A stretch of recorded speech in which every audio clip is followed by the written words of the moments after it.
And good morning, everyone, and welcome to our first Sunday brunch of May. We have two special guests, of course. We have Phil from A Different Bias and Michael Lambert. Thanks, guys, so much for turning up this morning. I hope Tonight you're both somewhere. yes. So I'm not completely wrong. You guys don't need an introduction, so I think we can just jump directly into the news of the day or the news of the week, the election. So what is your take on that? And of course, my great co-host Alex is back once again. Maybe we'll start with Phil. Phil, what's your take on the election result? Is it good news for Labour? Bad news for the Tories? What? There's six mainstream parties in Britain that took part in these elections, and five of them all have things to cheer about. You've got the Lib Dems obviously stormed what you might call now the blue wall. The Plaid Cymru, they didn't do well in terms of numbers of councillors, but they did gain more councils. So they've clearly focused on where they need to focus their campaigns. The SNP are the party of government in Scotland and still made gains. So when the Conservatives say, oh, this is just normal party of government suffering, the SNP are the party of government in Scotland and they've made gains. The Green Party have made them proportionally the most gains. They've more than doubled their number of councillors from the batch that were up for local election this time. And Labour, also the party of government in Wales, have made gains in Wales, and they've made gains everywhere. I know there's some people are saying, oh, but, is it really all that impressive? It's like, yes, they won 2/3 of all the seats that were up.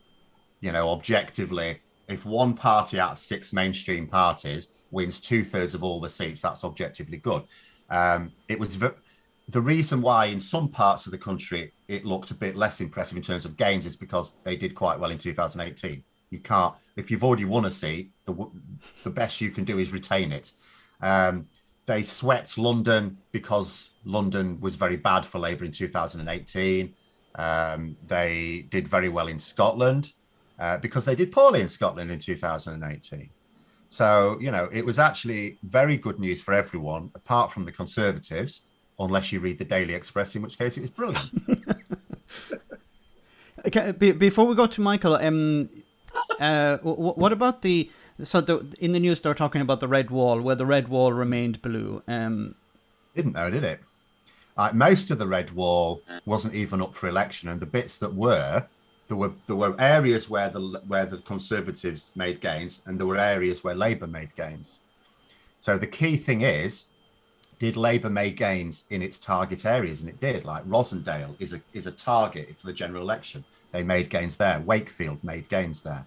So where they made losses, like Hull, for example, the Lib Dems took control of Hull, but there was a Conservative area in Hull, and Labour now have that.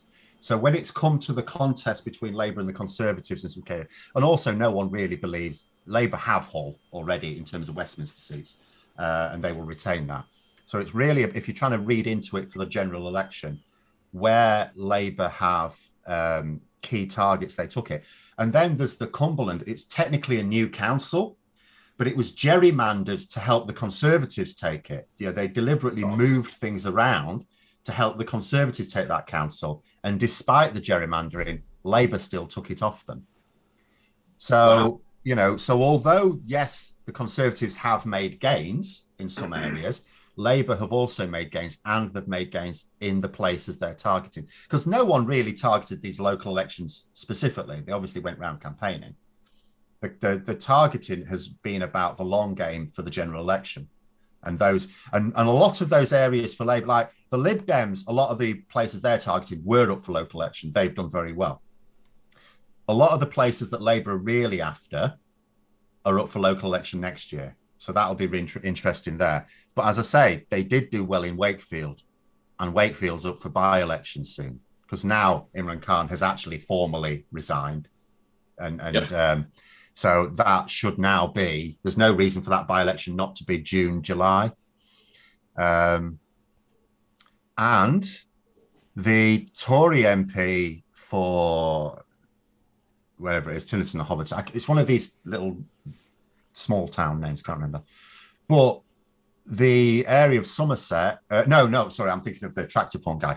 The guy who was done for having lines of dandruff on his tea tray, if he is suspended and there's a by-election there, that's in Somerset, which is, again, the Lib Dems have stormed through that as well. Which means the likes of Jacob Rees-Mogg, he was out campaigning yesterday, and you think, well, why would you go out campaigning just after a local election? Because there might be a by-election coming up. Yeah. I can definitely do that. Michael, what's your take? Yeah, my take. Well, it was obviously a very bad day for the Conservatives, but it wasn't, unfortunately, bad enough. And Johnson survives and will survive for the time being. I think as far as Labour is concerned, and obviously they're cock-a-hoop about Westminster and Wimbledon and Barnet, but I thought they should have done better. If they're going to really break through, they should have done better outside of London. I thought it was quite disappointing. And I think also, when we talk about the Lib Dems and the Greens getting extra votes, an awful lot of those votes were protest votes, people who just didn't want to vote Conservative, but at the same time would never vote Labour. So I think it's very difficult to read an awful lot into these results. Alex? I think the hidden story of the Rejoin EU party getting 5% in Barnet was interesting, and again comes up with protest votes. Obviously, I've got connections to that party, so I'm slightly biased.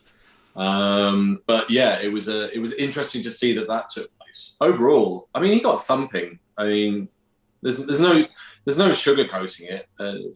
Phil, as you were saying, like they targeted areas, the Labour Party, and they were succeeding. It looks like there's something going on between the Lib Dems and the Labour Party in terms of them being really, really sort of focused on separating who they're targeting, so that they can actually get these seats off the Tories. Because I reckon both parties look at as the Tories as just pure evil. As putting on my historian cap, I would say I've never witnessed such an incompetent, corrupt government in British history. I mean, normally you can find some level of corruption, but generally they're not that incompetent, or you can find some level of incompetence and not that much corruption. To find both is quite unique.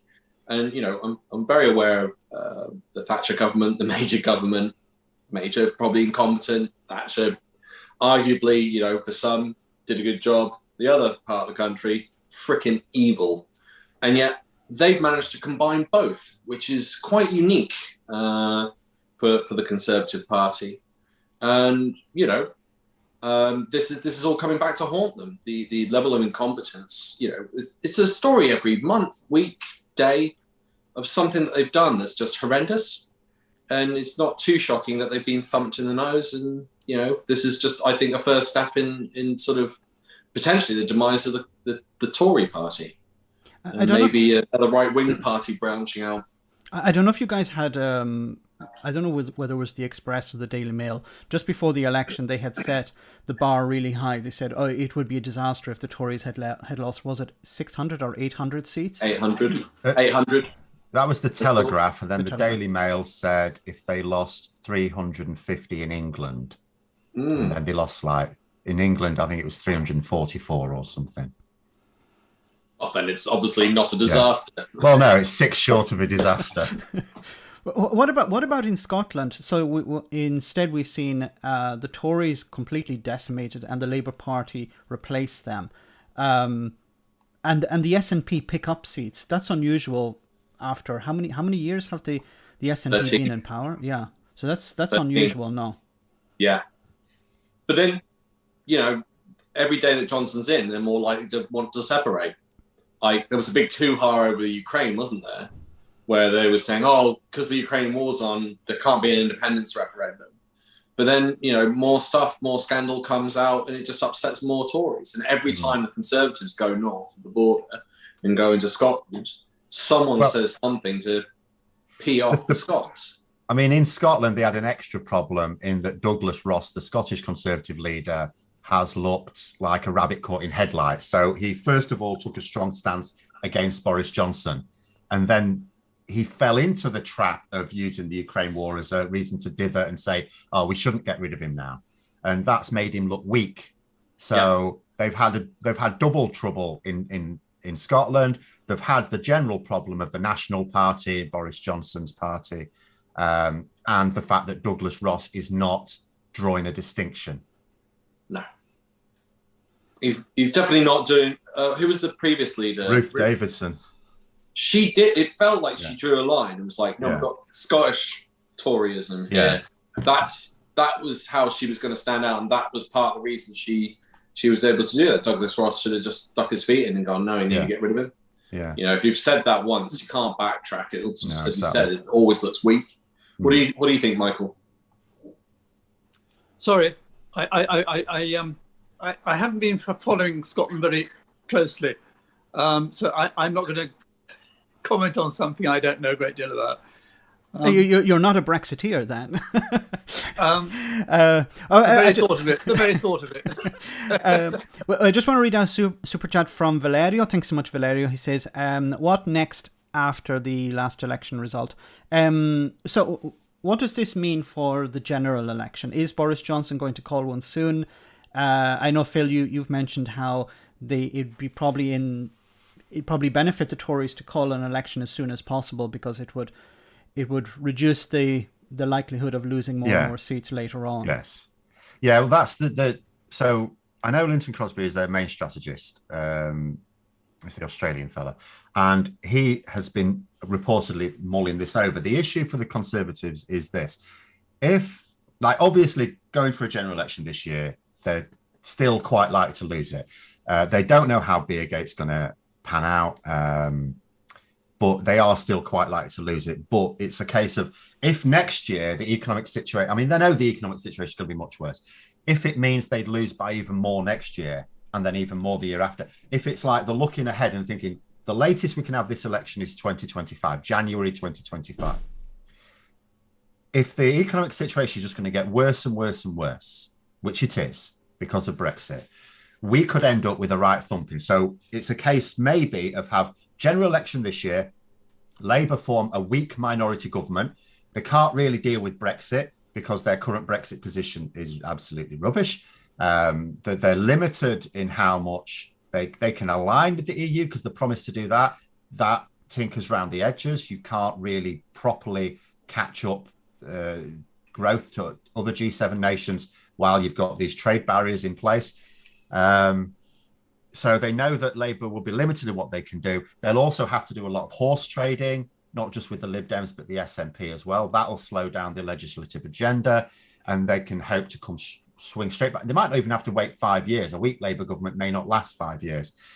So they could a strategist could take that view. Or do you wait for 2025, knowing full well there's no hoping for the best, and end up with a Labour majority maybe, although I still find that difficult to believe, or certainly a much stronger Labour government with support from the Lib Dems, who can then carry out a strong legislative agenda. They've also got several more years to sort out their own because at the moment Labour have policies now, but people don't know what they are. So the communication's poor. But over the time, they're bound to come out and people are bound to learn about them. Are they going to give Labour more time to sort themselves out? Are they going to give Labour more time to sort out their Brexit position? Because it could be argued, Labour aren't fixed to a particular Brexit position. If in a year or two's time, public opinion is turning against certain things, there's nothing to stop Labour changing with the political wind at all. They haven't written their manifesto yet. So there's all these things to consider for the Conservatives. And then you've also got the other pressure on a general election quite soon, in that at the moment, Boris Johnson's got to be safe, because they don't care about the local election losses. They don't care about the law breaking. They don't care about anything. All Tory MPs care about is, are you going to cost us the next election? And at the moment, the answer would be yes. But if Boris Johnson can say to him, look, we're doing a really good job of smearing Keir Starmer here. This is going to give it time. They'll probably give him time. But there may come a point where that time runs out, where Starmer is acquitted again or cleared, not really going to court, is cleared again. The 2 by-elections that are definitely coming up could be lost. There could be a 3rd by-election coming up that could be lost. Imagine that. Lib Dems take 2 more safe Tory seats, and Labour take what is a tricky red wall. Yes, they should win it, but it's a tricky red wall seat, and there'll be George Galloway in there and all the rest of it. that'll be, so it could be back to Boris Johnson under pressure. He may trigger the nuclear option of, right, I don't want to be kicked out of Downing Street, so I'm going to have a general election. So, there are various, without it necessarily being likely, there are various reasons why either Boris Johnson or Conservative strategists in general might want a general election this year, as mad as it sounds. Right. I think there's another possibility, and that is that we all know that things are going to get really, really bad, and it's going to take years and years and years to recover. What if the Tories just said, we'll have an election which we know we're going to lose, hand it all over to Labour. Labour will have 5 years struggling, getting more and more unpopular, and then the Tories get back in after that. It would mean writing off 5 years, but all this trouble that's going to come wouldn't be their responsibility then, because everyone would blame the Labour Party. I mean, yes, there is, as I say, from a strategic point of view, there is absolutely that. And then the other benefit is, as soon as they come back in, they get to again blame the Labour government for all the mess. Exactly. At the moment, that's running a bit thin because the Labour haven't been in power for 12 years. Whereas they let them back in. I was saying to someone in the comments today on my channel, it's like they were saying, and I was saying, look, the way that the Tory media, and that's the mainstream media in this country, present it is this: if the Conservatives are in government, all problems are either external factors or hangovers from the last Labour government. If Labour are in power, all the problems are Labour's fault. And it's really that simple. So yes, there is that. But the issue is that a lot of Tories do not think like that. Their principle is power. We can see the fact that the Daily Mail have gone bent over backwards to really try and smear Starmer here. It's actually been very impressive. I used to say things like, people complained that Corbyn was smeared. It's like, and I kept saying to them, all Labour leaders get smeared. Happens all the time. I've never seen such a sustained campaign over 2 weeks, virtually every front page for 2 weeks, attacking. There was, first of all, it was Rayner, and then they moved to Starmer, and they really stuck with Starmer. And I'm looking at him thinking, they really scared of him. They're really very terrified of him. Does this? Yeah. But does this piss off the readers? Do people get tired of? Okay, yes. When they were talking about Partygate, they were saying, okay, yeah, well, we need to move on. We need to move on. Yeah. There are other issues. And, a newspaper running the same story on the front page for 2 weeks. I don't know. Is it I think they probably enjoy it, don't they? I think they like it. Well, they may do, but it's not just the readers. It's largely not the readers, I suspect, that they're aiming for. Because often when you looked at those Daily Mail headlines and then read the article says something different to the headline. I think the headlines are people walking past the newsstand. They're not buying the Daily Mail. They're just glancing at it. So I don't think the front pages are always aimed at the Daily Mail reader. The Daily Mail readers are going to buy the Daily Mail and read it, maybe. What's the Sun newspaper been saying? Because the Sun's not only being considered as the kingmaker or queenmaker. The same thing. They're now jumping on saying this. The same thing. Yeah, they were jumping on this. I haven't seen today's, but yesterday's front page was the Beergate. I think I saw on one of the serious papers today is going with it as well on the front page. It's just been made into a huge story out of absolutely nothing. Yeah, so the Sunday Times, they've got a little bit on it. It's mostly Sinn Féin, but there's a little bit there. Was it maybe the Telegraph or the Observer? Sunday Telegraph, they've got a little bit on it at the bottom as well. But their main leader there is... it's actually quite funny. Well, the housing crisis cost us votes, says Go, but there's a picture there of Michelle O'Neill celebrating the Sinn Féin win, and it's got above it, protocol to be scrapped, but they put that in quotation marks, as Sinn Féin celebrates historic victory. So I might have to read that later. That'll be quite amusing. Can I just jump in with a super chat we got from Mike, who says, when asked what next for Northern Ireland, Mary Lou MacDonald, the Sinn Féin leader, said, the future's bright. She has never seen the UK she hasn't mobile said the phone. future's orange, is she? Oh, yeah, you beat me to it, Phil. So maybe we can jump off Labour for a moment and jump onto that. So what's your take on what's going to happen with Northern Ireland? I've got one Alex, one thing to say. I don't know if you caught me earlier laughing when you said that their policy at the moment is to smear Starmer, but that is the Conservative policy. It's not fix the economy, which is normally one key vote winner. It's not get rid of scandals and stop the scandals happening, which normally helps you win. It's a number of other things that they should be doing to reinforce what the economy is doing and how to fix it. And you just brought up housing. They have done nothing with housing. I've been saying this now for a few months. 3D printing is one solution to the housing problem, which they're not doing. Rent caps.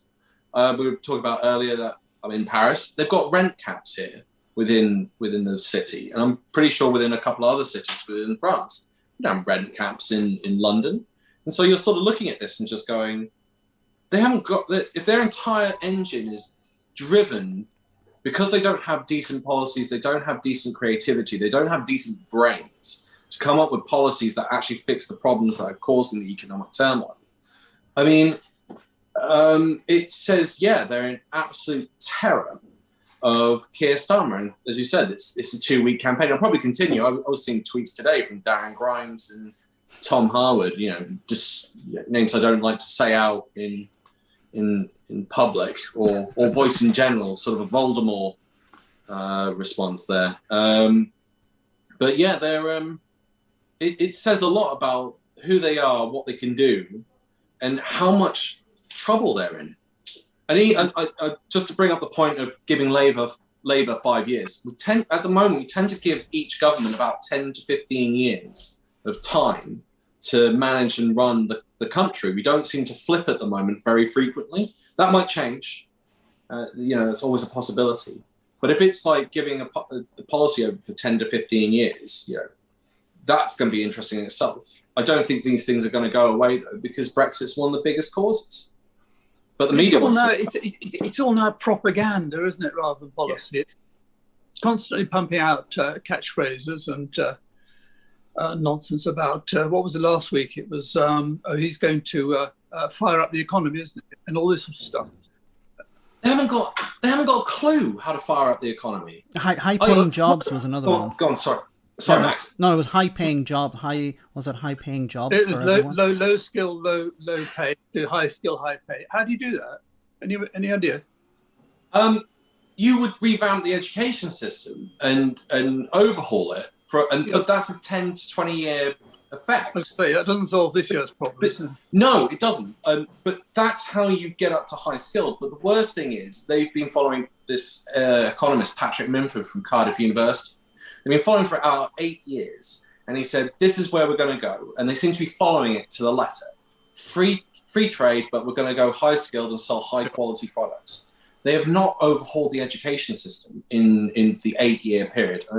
Phil, when was you just saying earlier, I hope I'm okay to say this. Yeah. You're a teacher.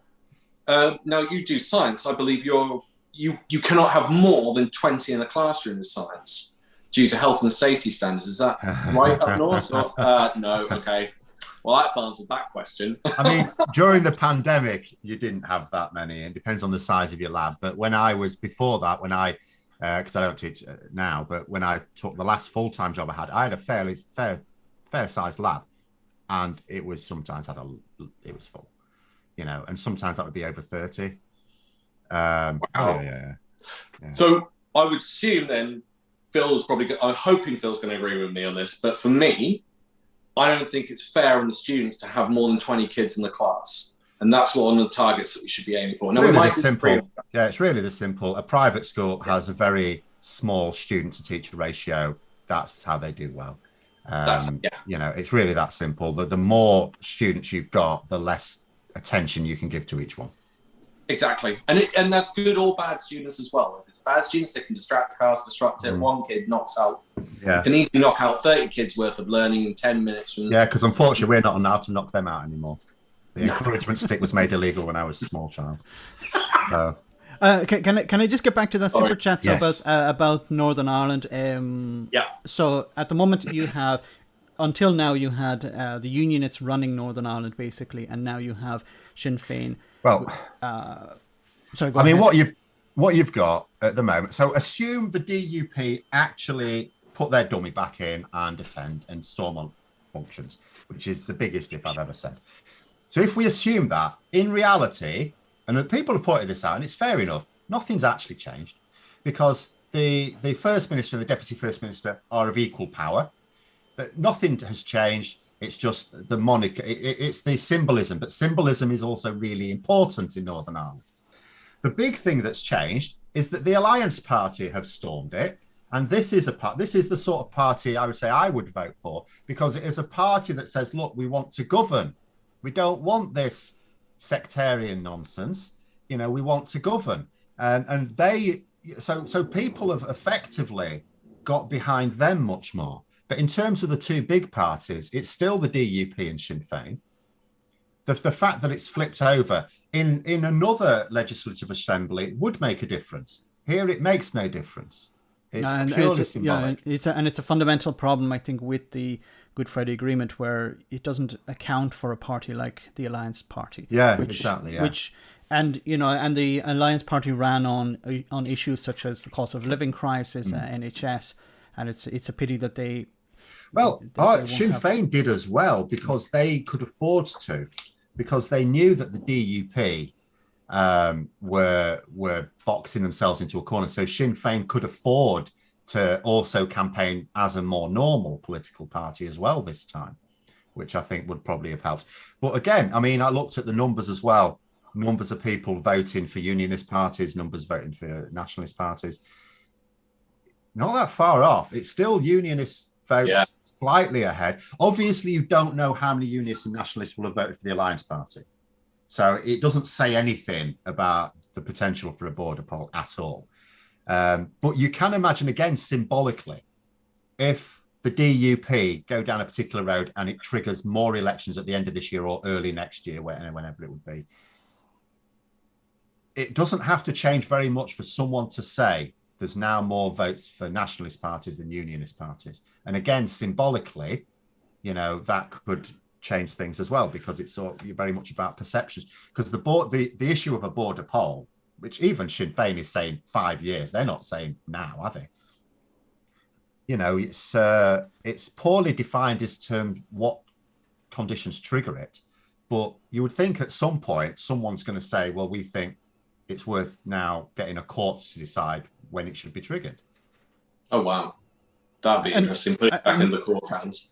And I think it's more likely that it would be a Labour Secretary of State that would, because it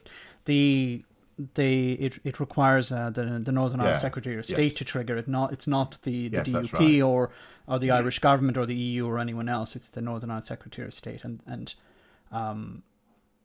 I think I don't know. Do you agree with me, or does it make any difference? That would it be more likely under a Labour government than a Conservative? Yes, because they officially, it changes a little bit because for political reasons, but officially Labour just think it's entirely an issue for Northern Ireland, and that's all there is to it. Whereas the Conservatives sort of say that, but at the same time they also say they're committed to preserving the Union despite their actions. What do you think, Michael? Well, still the problem remains of resolving the border issue, doesn't it? And that seems to me to be something which is insoluble. I just don't see how there can be a solution if there can't be a border on the mainland, and the DUP insist on there not being a border in the Irish Sea. What happens? I mean, there isn't an answer to that, is there? Well, there is. The DUP become less relevant because they're howling in the wind. They can't change the problems, can they? But the problem is with Northern Ireland, they need to be included. But I think a way out of this could be symbolism, in a sense.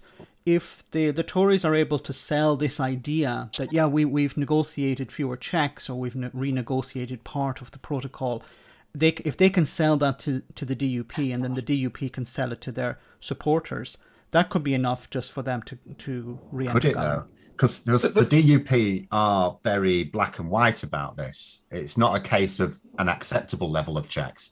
The acceptable level is 0. And also the Conservatives are making no attempts to sell the protocol.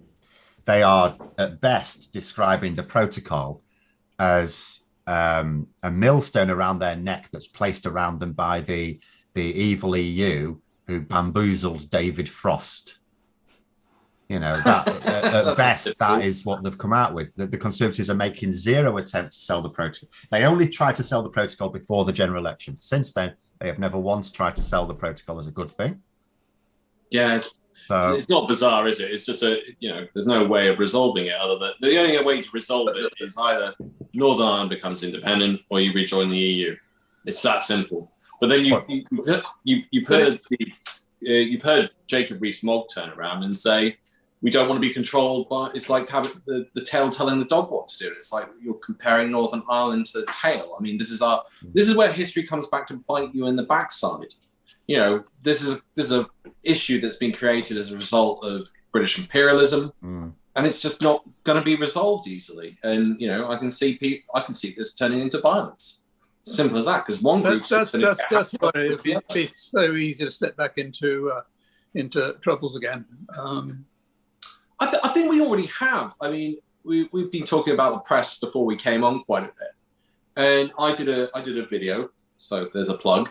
I did a video on why the BBC took I think it was either 6 or 8 days to report what was going on in Northern Ireland with the violence at the border and the pipe bombs being used and produced. I think I've read at least 6 to 8 accounts of pipe bomb factories or pipe bombs being put underneath cars or put in streets. And that was over a 1-year period.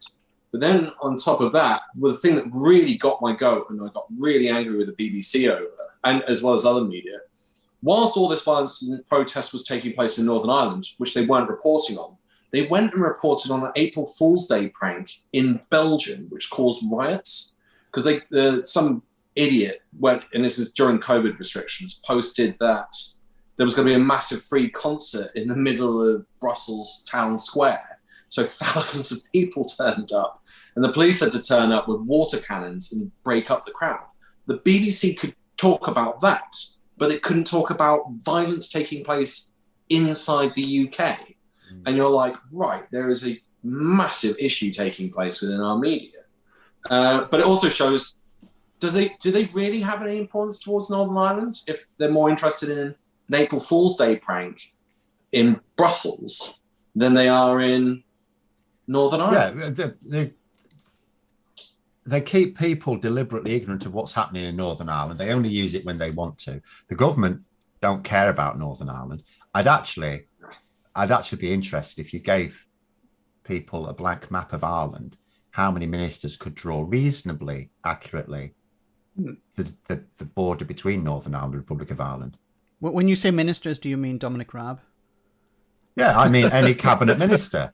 I might even include the Northern Ireland minister, Brandon Lewis. If you give him a blank map of Ireland, you can have the place names on it, and you say to him, you draw me which bit's Northern Ireland, which bit's the Republic, you know, just roughly. I'd be surprised if he could do it. But there isn't much interest in Northern Ireland in the UK in general. Because no one tries to generate interest. The media don't report on it. No. I mean, look at this. All they've done on the Stormont, I mean, the local elections, so much coverage. And the Stormont elections, I mean, they're assembly elections. They're for a legislative body. The local elections ultimately is about bins. Yes, we've read all sorts of other things into it. It's all very interesting. But it's basically about bins. Whereas the Stormont elections, are much more important, really. And yet there's very little coverage. It is on the front page of the BBC, but just in terms of what the results are. There's not a great deal of analysis other than, historic, Nationalist Party, now the largest party in Northern Ireland. That's it. But it's not really gone into detail and explained, is it? No. I wonder if it hadn't taken a few days for the results to finally get calculated and everything else, would it have actually been much of a story? Would they have actually focused more on Scotland? But it looks like the United Kingdom's on the verge of breaking up. Well, yes. And it has been. I mean, people said Brexit would apply these pressures, and but the BBC should be saying that they should be saying, well, these people, what we had groups of people in 2016. One group of people saying, if we do this, if we vote to leave, this will happen, Another group are saying, no, it's a load of rubbish. These other things will happen. Now we've got a situation where Group A are broadly correct and Group B are completely out. You know, Jacob is, the price of food will go straight down. Has it? Has it? It's gone up quite a lot. You know, they're talking about hitting 10% inflation. Food inflation is going up well above 10%. I've been tracking a lot of common groceries this year. You know, it's absolute nonsense. So why are we still listening to the people who got it completely wrong and not the people who got it dead right? Media. Yeah. That's the because media. they control everything. They control the propaganda. And they do both ways. Part of the mainstream media is directly controlled by the people whose interest the Conservative Party are acting in. And the other part is being lent on very heavily, like the BBC. The rich. It's just a few rich people that get to tell us what to think and do. I mean, I'm quite happy that we've had social media come in, because it's actually curtailed the newspapers who didn't catch up with it. Yeah, I would just prefer it if people who had good intentions with it worked together more, because unfortunately the ones who still work together the best are the right-wing media. I mean, I've done a video for later on today looking at the Piers Morgan thing. So you've got Murdoch's Talk TV now and GB News, and you look at them and they're getting no views. Yeah, they're still going. Well, Talk TV's only just started, but GB News is still going. It's not self-funding. It's not. It's GB News could not even fund me, let alone their entire operation. They are living on the money they are getting from American right-wing financiers, and they will continue to do so. But they don't talk. Why are they continuing? Is it because they don't want to lose face? No, it's propaganda. They are trying. They're not trying to get the news out. They're not trying to be self-funded. It's not a business. It's like the Sun losing money, but Murdoch keeps it in circulation. It's to try and get people to vote in their interests and against their own interests, in the interests of the people who control these media organizations. Yeah, because if you look at the channels and look at the videos on the channel, they talk about woke stuff. They talk about Beergate. They don't actually talk about issues that affect people. They never talk about the cost of living crisis. They're trying to ignore it completely. They're trying to get people to be outraged at things that don't actually affect them directly, and some of which may not even be true. Did anyone see Nigel Farage's about not getting any followers? Did anyone see that? Or fewer. You're getting far fewer. Yeah. He said he used to get 30,000 a month. Yeah. He's now yes. Yeah, it's like no one. I think probably some people must have pointed out to him. You might realise there is a sort of limits to how many people can stomach you. And I think they're clearing up. They're clearing up on bots as well. I was about to say, Russia. Shock. Yeah. Brexit's done, and Russia's out of the picture, so they can't, pretend to follow you. Guys, we're getting a lot of super chats, so I want to move on. Political one, thanks so much for that. We have Alistair, thanks so much for that as well. I'm going to group a few of them together. Some of them are talking about Scottish independence. So has the result, the local council results, has that affected a push for Scottish independence? What's your take on that? Has it helped it? Has it hindered it? What? I don't think it's done anything. I mean, people have their views, and those views, as I say, whilst Boris Johnson remains in power and the Conservatives in general, you'd think is going to play more into calls for independence. But the results here, the SNP have made gains, but people, in 2019 general election, the SNP specifically put on their leaflets, a vote for the SNP isn't necessarily a vote for independence. So, that was one of their campaign things. It's the same here. At the end of the day, people are happy with the way the SNP are running things. I mean, by contrast, how could they not be? But they are happy. The SNP are not, they're fairly effective. People are happy enough with them. So people are happy enough to keep voting for them. It doesn't necessarily mean that it's an increase in support for independence. The Greens, Scottish Greens, are of course pro-independence referendum party as well, working in alliance with the SNP. They made gains as well. But the Green Party in Britain made gains in England and Wales. Again. So you've got to be, with local elections, you do have to be careful. It's very interesting to read things into them, but you do have to be careful. There are a lot of people who vote for those local issues as well, in terms of who they think is going to do the best job of running their council, as well as those who just broadly think who's doing the best job of running the national government. the only way to look at it, you just have to look at polls specifically on the independence issue, and they sort of go one way and then another until there's an actual referendum. That's really at the moment the best way, because it would be different if the SNP were explicitly campaigning on a vote for us is a vote to push for independence, but they're not. They're voting on normal domestic issues. So yes, there's I would say you can't really read anything into that. No. But surely in the end, it's up to Boris Johnson as to whether or not he agrees to a referendum, No, isn't it? we don't know that. We do not know that at all. It's never been tested in the Constitutional Court, the extent to which the Scotland Act. Like at the end of the day, if you were to say to a load of these people saying there shouldn't be a referendum, if you were to say to them, so should the EU have decided if we could have had a referendum to leave the EU, that would be ridiculous. So it's equally ridiculous that constitutionally, Scotland should not decide whether it should have a referendum to leave the UK. The Scotland did not even enter the UK by conquest. It was entirely amicable at the time, and so the Scotland Act has not been tested. To what power does the Scottish government have? Does it have the power to issue at the very least a confirmation, an indicative referendum, which would then put pressure on Westminster because they then can't deny that there's a call for independence if there was like an indicative referendum for it, even if it was non-binding. At the end of the day, what the SNP and the Greens need to do is to either put a bill before the Scottish Parliament and then let the Conservative government in Westminster either challenge it or not. If they don't challenge it, then that means they can go ahead with the referendum. Yes, it won't be binding, but they can go ahead with it. If they do challenge it in court, then it will have to be tested in court. So, that's what I'm waiting for now at the moment, the SNP and the Greens. And they'll decide, never mind all this rubbish about, we need to wait for this to be over or that to be over. They're waiting for when it's politically expedient for them, because they're not idiots. They're waiting for the best time politically to test this out. And I don't know when that's going to be. Looks like it pretty much happened with the council elections. Like, they've gained. And of course, Johnson, Partygate, crap policies, terrible economy. These are all key indicators of don't vote Tory. And if Toryism has associated itself with unionism so strongly, it seems like it's almost a perfect time. Plus Boris, who just, every time he goes up to Scotland, puts his foot in his mouth. Yeah, I think he's banned now, isn't he? Persona non grata. By Nicola Sturgeon or by the Tory party? No, Nicola Sturgeon welcomes him with open arms.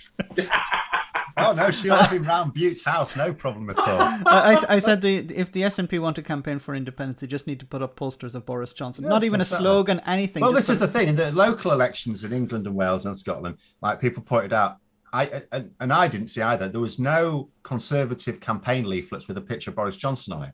There were some Labour and Lib Dem campaign leaflets with a picture of Boris Johnson on it. I had a Labour Party poster, and it one side was just a picture of Boris Johnson. Oh, and what was this with the colours as well? I saw Dominic Raab campaigning in green. Had he secretly joined the Green? Done that. Yeah, it's so there comes a point with some of these, obviously, where they thought it was better to campaign as an independent than a Conservative. But obviously, they don't want to leave the Conservative Party. I suppose what it was a way of saying to the dyed-in-the-wall Conservatives, we're still the Conservatives, vote for us. But to everyone else, but we're different. We're local Conservatives. Yeah, local Conservatives, yeah. There was an image that carried around on Twitter for a little bit. It looked like it came from a newspaper as well, of a Tory candidate, female. I can't remember her name or the constituency, but it definitely said, Westminster is not representative of your local Tory. A lot of them. I know who you're talking about. Like, that was in Hartlepool. But I'll tell you what, I also saw. There was exactly the same campaign leaflet for lots of other Conservative candidates in lots of other parts of the country, and it was the exact same wording with the exact same piss poor punctuation. So that had come centrally. That had gone out. And I saw the same thing from somewhere in London or near London. So this thing has obviously got a central source that's gone out to Conservative local parties. So actually, arguably, that poster has come from the CCHQ potentially. It does feel like knives are starting to pop out into Johnson's back. Doesn't it? Don't know. Very small little cuts. He may be. I mean, at the moment, he's clearly safe now because. But there's no one to replace him as well. That's a problem. Yeah, that is. Otherwise, he'd have been gone in December. Sorry, Michael. You say he's safe now, but surely we've got Sue Gray's report coming out. Well, yeah, but that's later. What I mean is he's safe now. Oh, I see. Yeah, I don't think. I mean, in theory, there could be a load of them clutching their letters, waiting to go back tomorrow, but I strongly suspect not. You know, they seem to be covering for him. All we saw after the local elections, we saw 2 Tory MPs suggesting that maybe he should leave, and one of them rode back on it. Although I saw Sir Roger Gale slating Johnson yesterday, but he's been doing that for a while anyway. Yeah. Which one's he? So he is. Do you know? I've forgotten. He is the head of a select committee, and I've forgotten which one now. He's also a Remainer, so that's another thing. Oh yeah, I mean, yeah, he has to potentially. The thing he was saying actually was Brexit. He was saying that Boris, there's no such thing as a border in the Irish Sea. Johnson, did exactly that in his deal, and he should stick by it, type of thing. Wow. But apart from the ones who'd already suggested that Boris Johnson should leave, because Tobias Ellwood was the other one, and he was also. So there aren't any new people calling for him to go. So, but for me, it seems almost impossible. Like, what would it actually take for the Tories to like? Is it a string of election losses, by-election losses? Maybe it has to be that they are convinced that he will never win them the next election, and even then, you could argue that they'd still keep him on for a while longer, as long as they weren't suffering the permanent damage. The problem is, I think they're now into permanent damage territory. Yep. So it's ordinarily you'd think get rid of him with 6 months before you intend to go to the polls. Get the new person in. There's only like 4 or 5 months for the new slate, all the rest of it. Blame Johnson for everything, just like he blamed May for everything, and go with that. But it's. I think there must be a lot of them that are very nervous now when they see the results last week. And all of them. The Red Wall Tories are really nervous. I mean, they should have been nervous right from the start, but they're nervous because this realignment towards Labour's base isn't working. Not because the idea is wrong, but because there's nothing behind it. There's no substance behind it. No. But also, there's no such thing as a safe Tory seat anymore. I mean, they know that the majority of them are probably safe because the Liberal Democrats can win a by-election, but they cannot target every Tory seat like they can in a by-election. But everyone that feels that they are in a Lib Dem target seat will be very nervous. And that includes some big hitters. That now might include, it has to include Jacob Rees-Mogg. Yes. It can certainly include Steve Baker. It can certainly include Dominic Raab. It can include Boris Johnson himself. Boris Johnson could lose his seat. That would solve some problems, wouldn't it? He just go to the House of Lords then. I want to say thanks to Conservator for telling people to subscribe. Almost to 100,000 subscribers for the channel. Just want to read some more super chats. We're facing the consequences of tribal politics, and also there's a lot of comments in the chat. Phil for Prime Minister. I'd be a very poor Prime Minister, but I'm very argumentative. A good Prime Minister, there's certain thing, and it's one of those things. Yes, I back myself to be a very combative opponent for a Tory leader in the Commons, but I'm very argumentative. I'm not very diplomatic. I have told more senior managers to fuck off than I dare recommend anyone do in their entire life. You're not from Yorkshire, are you? I am. So and the first swear word of the show today. I would be a very, very poor Prime Minister. Maybe. I had a game. in the 80s, a computer game called UKPM where you ran. Now, granted, I was young, didn't know any better, but every single time within a year there was a general election because I had hyperinflation. You know, so I wouldn't trust me to run a country. Certainly. When was the last time there was a Yorkshire PM? Has there ever been one? That would be quite. We've never had a Welsh. Interestingly enough, everyone says Lloyd George was Welsh, but he wasn't. He was born in England. And it's where you grew up, surely. Where you grew up? Doesn't matter where you're born, does it? I wonder how much I'd have to research it a bit more, but I'd have to figure out how much he actually considers. Like Gordon Ramsay was born in Scotland, but he's not Scottish. He spent 4 years. Tony Blair was born in Scotland, and I wouldn't call him exactly. Scottish. Precisely, yeah. So it's interesting that we haven't had a prime minister born in Wales, and then Yorkshire prime minister. That'd be an interesting one. You just have it all blunt. Yeah, I don't think it would. I don't think it can happen. I don't know, Ned Stark. No. I'd have Ned Stark. He lasted 1 season.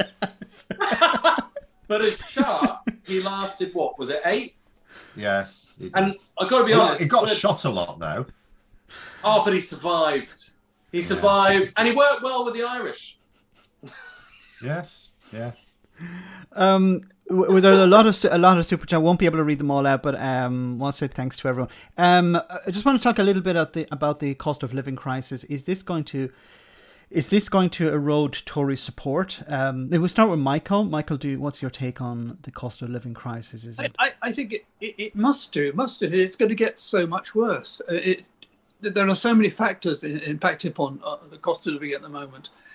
And not only that, the other thing that concerns me a lot is food shortages, because I think once we start to impose import controls, then of course so much less food is going to come into the country. I know it's not going to happen now, according to Rees-Mogg, till the end of next year, but even so, that'll and I think also all these queues with the lorries and so on. That means that a lot of people supplying from Europe are going to say, "Sod it, we're not going to go to England. We're not going to have our lorries stuck in a queue for days on end. It's just not economic." And on top of that, which is, I think, also a huge concern, is the fact that all these farmers who last year planted all these crops and watched them rot and raised pigs and had to burn them and all the rest of it, they're not going to do the same again. They've either gone bust, or they'll have sold their farms, or they'll just wait. Yeah. So where's the food going to come from? I mean, I think it's going to be a huge problem. And this, again, will just impact on cost of living. And there must be so many people who are just not going to be able to manage. And what happens then? I mean, we seem to be so good at putting up with everything. You start to wonder, there must be a point at which people say, this is enough. We've got to do something about this. And just thinking of the response from Boris Johnson when he was told about is it Elsie, 77-year-old pensioner who rides the bus in order to keep warm, and his response was, but I introduced this, which was a bloody lie, of course. But his automatic response was not empathy; it was, look at what we have done, distraction. But there are so many people who just are not going to be able to afford to live. What do you do then? I mean, we've seen the huge growth in the food banks and so on. I mean, that can't go on forever. No. At the same time, you look at all these big companies that are making so much money. I think there just has to be a point at which people say, we've got to do something about this. And I'm just amazed now that people haven't demonstrated before. And I know it's illegal now, but even so. It was those people protesting in front of Priti Patel at the weekend. Yes. That was great. Yeah. That was good. I like that. I've seen a couple of similar things, but that was pretty good. Wish they'd all waited a little bit more. She gets like a little bit more into the speech before the next person jumped up. That would have really derailed her all the way through, like not knowing who was out there ready to. Yeah. Like she'd have enjoyed that. She'd have been proud of it. Yeah, yeah. What do you think, Max? I mean, you're in Italy. How are you finding the prices over there? Has anything gone up or? For example, fuel has gone up, but then the government introduced some measures to reduce it. So it went up and then it came down again. And now it's starting to climb up a little bit. The prices are generally a little bit higher than before, but it doesn't seem to be the same situation as maybe in the UK. There is government support, and there aren't mass protests, or there isn't the same concerns from people here as I see in the UK. What about you, Phil? Well, I mean, as I said, I was just looking at my grocery things now. So, like, since the start of the year, bread's gone up over 20%, butter about 20%, cheese 25%. You know, tomato puree is the big one. That's gone up like 48%. But you know, there's a lot of things gone. Asparagus has gone down, oddly enough. Asparagus is now cheaper if you can get it. Because the other thing to note is the availability of a lot of things is definitely down. Like I have shopped myself for decades, and the availability is noticeably down now of a lot of things. In fact, sometimes when I do this tracking, sometimes I can put the price of it, even though it's out of stock. Sometimes there isn't even a price. It's like it's gone off the store, and then it'll come back again. But it's like they know they're not getting any deliveries for it for a while, so they just take it off the online store. This is where I get these from. So, yeah, and in terms of the fuel, I mean, the government did reduce fuel duty by 5p, which was nothing compared to the price rise. But then even that didn't happen because the price at the pump only went down 4p. So the petrol companies nicked a penny of that as well. They didn't even pass it all on to the customer. So, the bottom line is, although the price is not at its peak now, it's like round here, I think it's 6 or 7 pence less than it was at its peak. It's still about 30 pence a litre more than it was last year. You know, it's costing how many on the bread. Sorry. No, go on. Yeah. On the bread, I heard someone saying the other day, someone in the industry saying you should be prepared for the £3 loaf. And of course, a lot of this is to do with what's going on in Ukraine, because they're wheat producers, huge producers. Yeah. Exactly, yeah. And the other thing is to bear in mind is we rely on the single market for a lot of our produce. But at the end of the day, when the shortage is in the single market, they'll supply the single market first. Exactly. Yeah. We saw that with the carbon dioxide. We couldn't get cola in this country for love nor money at one point, but Northern Ireland could, because you could get the carbon dioxide.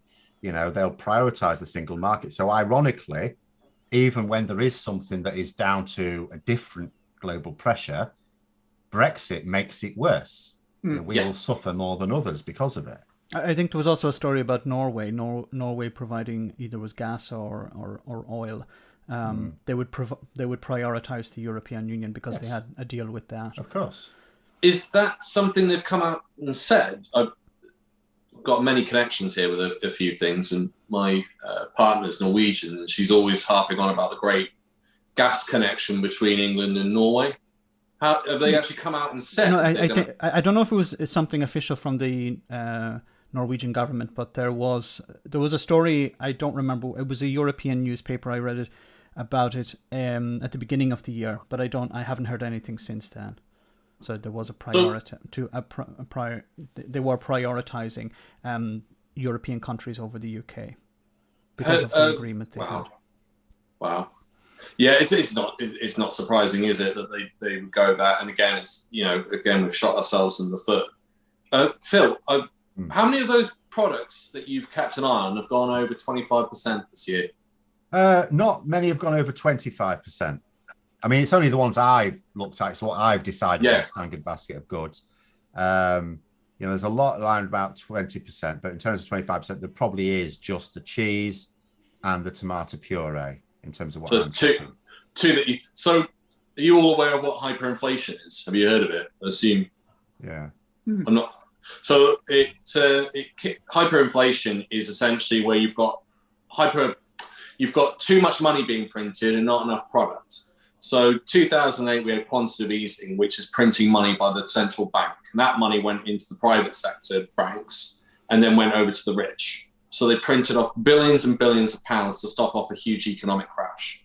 But that's never been resolved. But it was always offset by the fact that we're a hyper-productive world. We overproduce clothes. That would be an example. If we stop production of clothes now, the world probably wouldn't be affected by it for about 25 to 50 years is the estimate. So we've now got a problem with production, and both in food and in clothing. So I'm sort of looking at this and going, right, anything, and the technical term is anything over 25% in price increase over a 3-year period per year would be a form of hyperinflation. Last time that happened was 1920s, and Europe was in a total mess after World War One. So we've got very similar elements to that happening right now. Populism, something we see in the 30s, which is connected to hyperinflation and the economic damage that was caused by it, which allowed extremist parties to come in who worked on a populist ideology. So that would be Mussolini, that would be Hitler, that would be a number of other dictators within Europe who took power democratically. And I'm just looking at this and going, right, so we've got elements of hyperinflation creeping in. I've seen some products, grout. Grout's gone up from £2 a tube to £6. So that's a 300. Please correct my maths here, Phil. That's the 300% increase, What's isn't that? it? Go on, say it again. I was going to say something else. £2 to £6. That would be a 300% increase, wouldn't it? No, it'd be 200%. That would be 200%. 200%, because the actual increase is £4 and it used to be £2. So you do 4 over 2 times 100. Thank you. So that's over 25%, and that's just grout. I know wood's gone through the roof because we get all our pine from Europe. Yeah, my partner works for a company, a large international company that produces building materials, bricks, tiles, things like that. They are having to, and she's doing her nuts because they're having, every time there's a price increase, she has to deal with the most incompetent cretins in her business, and they're having a second price increase this year because things just keep going. Their costs just keep going up all the time. And she has to explain to HMRC why they're putting their costs up again. And it's basically, because you fucking idiots with your Brexit. But she doesn't say it like that. That's how I advise her to say it, but she won't. So she just has to explain that it's because our costs are going up so much.